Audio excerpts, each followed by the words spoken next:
half and I flipped it in a double.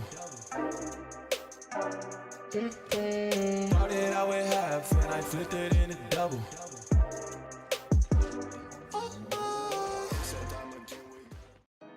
Hello you what's faces, welcome back to another video. Tygon here, and today I'm going to teach you guys how to quickscope in Call of Duty Mobile.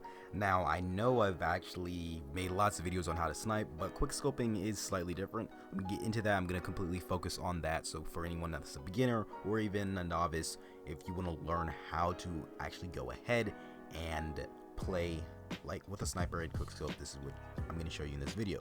So first things first, it's your settings. Here's what we're going to do. We're going to go to settings, right? And then we're going to go to basic. And I'm just going to run through the settings that I always have on. So first off, we have aim assist on. I currently don't have quick run from prone on. I switch that every now and then. But yeah, I don't have quick run from prone on. Now, my fixed right fire button, all that other stuff, these are things that are they're preferred to me because of how my HUD layout is set up. So your HUD layout could be different.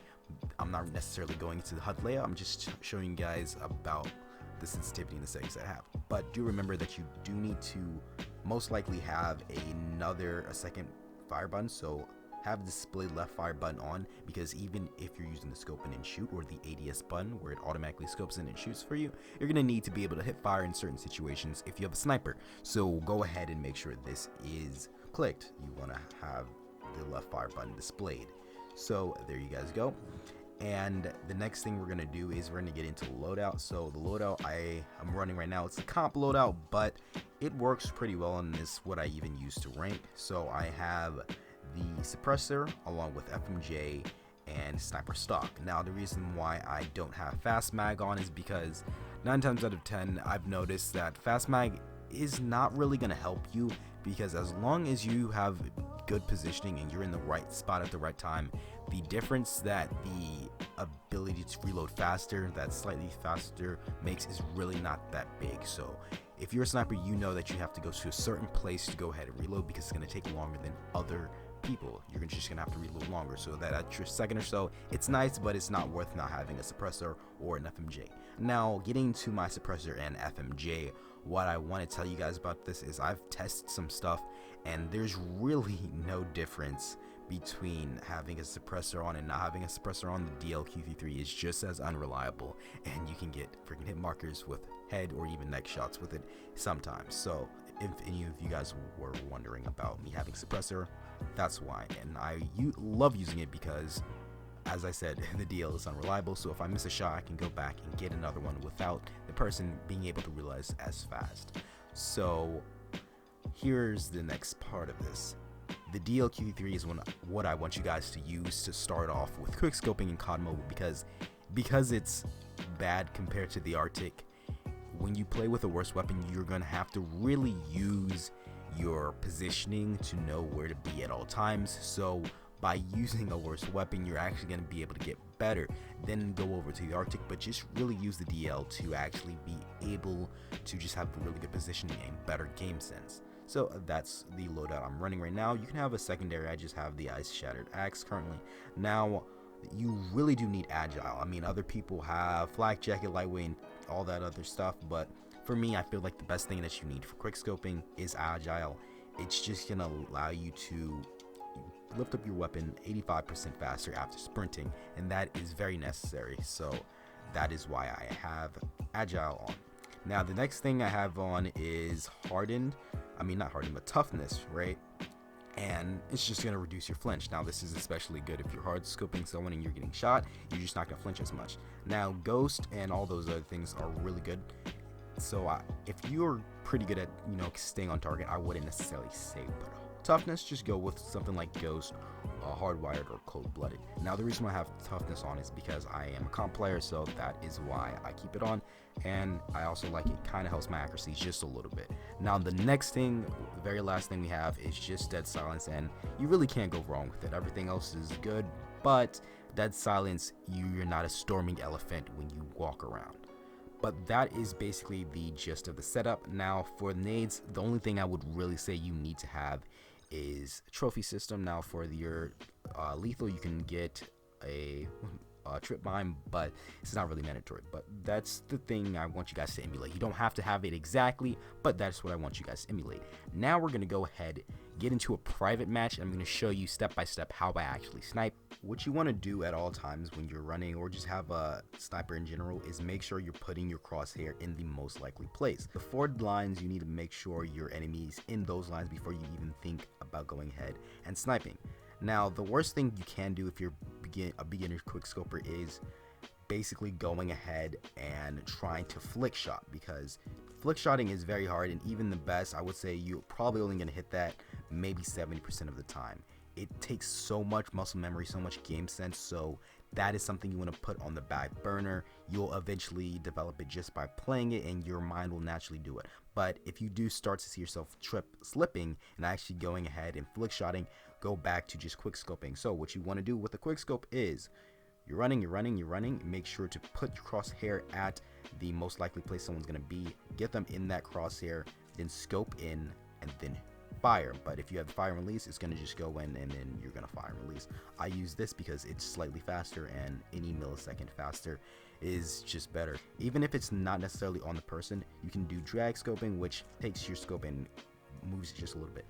Drag scoping is such a subtle form of quick scoping that you barely notice it. But yeah, I can be off target. Well, I was on target there, but I could be off target, and then I'll drag my finger just a little bit to go ahead and actually take the person out. So the way I want you guys to practice is to basically just go into a match free-for-all. It doesn't matter what map, but of course I do always recommend doing Kill House or Crossfire because they're just more reliable in terms of getting you better for sniping. But if you want to do something else, completely fine. Go to those maps, and what I want you guys to do is go to settings and actually go ahead and turn off aim assist. Turn it off. Now, after you do that, turn it back on before you play any actual matches where you're trying to get a lot of kills. But turning off aim assist will make you rely completely on your skill and your aim, and it's just going to make you better faster because you don't have something helping you. Then when you turn aim assist back on, you're going to notice such a great boost of help that you're just going to feel like you got insanely better super fast. Now, try to do this as much as you can, just practice. That is the first part of quickscoping, just the sniping, right? It seems like that's 50% of it, the aim and the sniping. So once you have this down pat, basically being able to move your crosshair to the most likely position and then going ahead and sniping, you're gonna need to go and actually improve your positioning, and that is what I feel is almost 60%. And positioning, game sense, the same thing essentially, but it really applies to any weapon. But what sniping is just so much more so important, because even if you have a fast reaction speed, you're not going to be able to take on as many enemies as fast. So your positioning and game sense need to be the best. One of the main things is you always need to be behind cover when engaging with an enemy. And if you're going to do something, I don't know, heroic, or you're going to do something that a sniper is not necessarily supposed to do, for example, jumping out and sniping, what I want you guys to do is jump. What I want you guys to do is slide and then jump and then scope in. When you're in buildings, this helps me so much. Walk. So what you essentially want to do is just take your little joystick and push it very slowly, and you can actually walk. As you guys can see, I'm speed walking right here, but my crosshair and my gun, they're not swaying whatsoever. It's staying in a constant location, and this is going to allow me to scope in faster. Now, if I can scope in faster, that means I can kill faster and I can get more kills.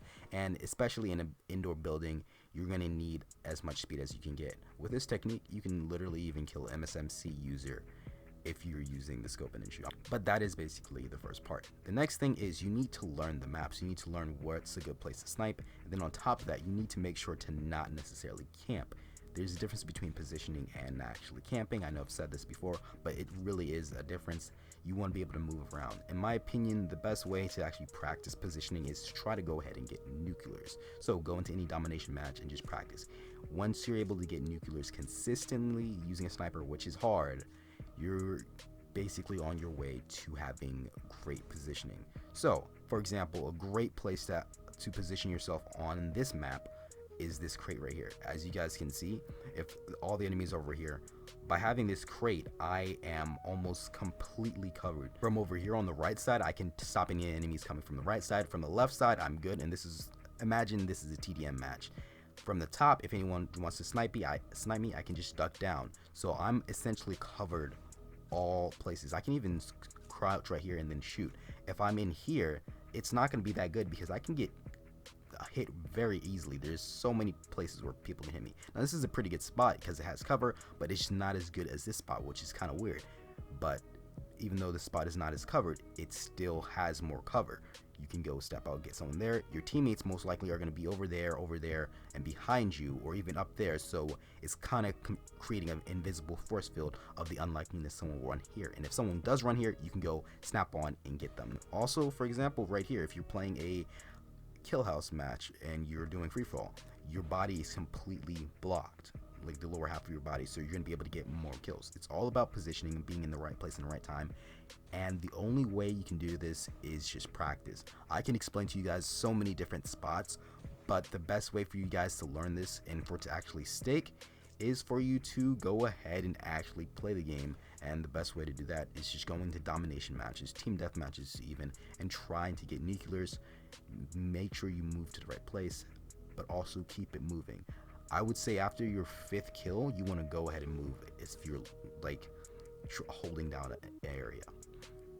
But that essentially is my video for quick scoping in Call of Duty Mobile. I hope you guys enjoyed. If you did, go ahead and leave a like on this video, and if you want to see more of my content, subscribe, and don't forget to hit the little bell button. It doesn't do anything but just notify you when my videos actually come and when my videos are done. But that is the video, guys, so hope you enjoyed. I'm gonna go. Peace out.